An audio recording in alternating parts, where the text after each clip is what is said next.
Hello বন্ধুরা, BA study one চ্যানেলে সকলকে জানাই স্বাগত।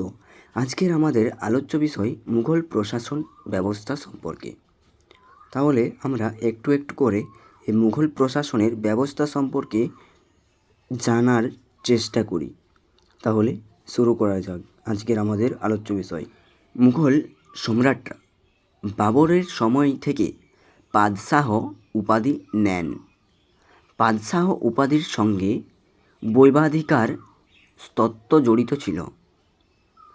সামরিক, অসামরিক, আইন, বিচার, প্রশাসন সকল ক্ষমতার তিনিই ছিলেন একমাত্র আধার। যে কোনো অভিজাত কর্মচারীর উন্নতি বা পতন সম্রাটের ইচ্ছাতে হতো। ইসলামীয় প্রথায় উলেমারাই ইসলামীয় আইনের ব্যাখ্যাকার ছিলেন, কিন্তু আকবর উলেমানদের এই অধিকার কেড়ে নেন। সম্রাট আকবরের সময় থেকে সম্রাটরা ঝাড়ু বা দর্শন দিতেন। প্রাসাদের নির্দিষ্ট স্থানে সম্রাট বসতেন এবং প্রজারা তাদের অভিযোগ জানাতেন। অবশ্য ঔরঙ্গজেব এই প্রথা বাতিল করে দেন। মুঘল সম্রাটরা দেওয়ালি আম ও দেওয়ানি খাসে উপাধি হয়ে শাসনকার্য পরিচালনা করতেন। কেন্দ্রের প্রশাসন পরিচালনার জন্য 4 জন মন্ত্রী ছিলেন। এরা হলেন ভকিলা বা প্রধানমন্ত্রী, উজির বা দেওয়ান, মীর বক্সি বা সামরিক বিভাগের প্রধান। 4 নম্বরে সদর উস সুদূর বা বিচারক। মন্ত্রীরা সম্রাটকে বিভিন্ন ক্ষেত্রে পরামর্শ দিতেন। ভকিল সম্রাটের প্রতিনিধি হিসাবে বিশেষ ক্ষমতা ভোগ করতেন। উজিব বা দেওয়ান এর পদটি ছিল গুরুত্বপূর্ণ। উজিবের প্রধান কাজ ছিল রাজস্ব বিভাগ পরিচালনা করা। খলিফা জমির হিসাব, রাজস্বের পরিমাণ নির্ধারণ, জায়গির বন্টন সবই উজিরকে করতে হতো। কর্মচারীদের নিয়োগ, বদলি, বেতন বৃদ্ধি প্রভৃতি ক্ষেত্রে উজিরের অনুমতি নিতে হতো। সেনা ও কর্মচারীর নিয়োগ, মনসবদারদের তালিকা তৈরি, যুদ্ধের সময় সেনার হাজিরা তালিকা, উচ্চ কর্মচারীদের তালিকা প্রভৃতি কাজ মীর বক্সি করত। রাজপ্রাসাদের সুরক্ষার ব্যবস্থা মীর বক্সিকেই করতে হতো। সম্রাট ও মনসবদারদের মধ্যে যোগসূত্র রক্ষা করতেন মীর বক্সি।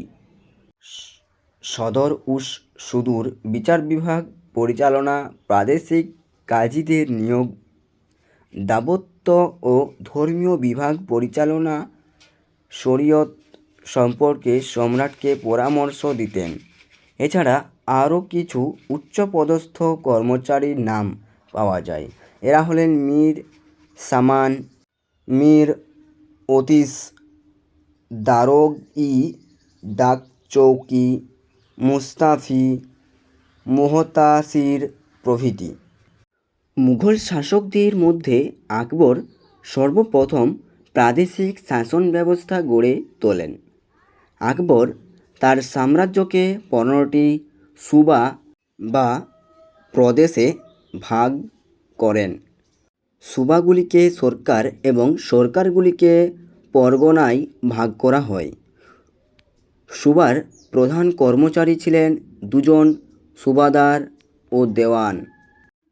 সুবাদার ছিলেন সুবায় সম্রাটের প্রতিনিধি, শাসক পরিচালক, আইন শৃঙ্খলা রক্ষা, যুদ্ধ পরিচালনা, বিদ্রোহ দমন প্রভৃতি কাজ তিনিই করতেন। তবে সম্রাটের অনুমতি ছাড়া তিনি মৃত্যুদণ্ড দিতে পারতেন না। সুবাদারদের কোনো অর্থনৈতিক ক্ষমতা ছিল না।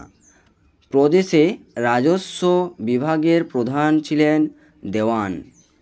প্রদেশের রাজস্ব আদায় ও হিসাব রাখা, প্রদেশের খরচ বাদে বাকি অর্থ কেন্দ্রে পাঠানো সবই ছিল দেওয়ানের কাজ। জমি জরিপ ও দেওয়ানি মামলার বিচার তাকেই করতে হতো। প্রদেশগুলিকে আবার সরকারে ভাগ করা হতো। সরকারের দুজন প্রধান কর্মচারী ছিলেন ফৌজদার ও আমিল। সরকারের প্রধান শাসনকর্তা ছিলেন ফৌজদার, আমিল ছিলেন প্রধান রাজস্ব কর্মচারী। যদুনাথ সরকারের মতে ফৌজদার ডাকাত দমন, দাঙ্গা দমন, রাজস্ব দিতে অনিচ্ছুক লোকেদের দমন করতেন। সরকারের নিচে ছিল পরগনা।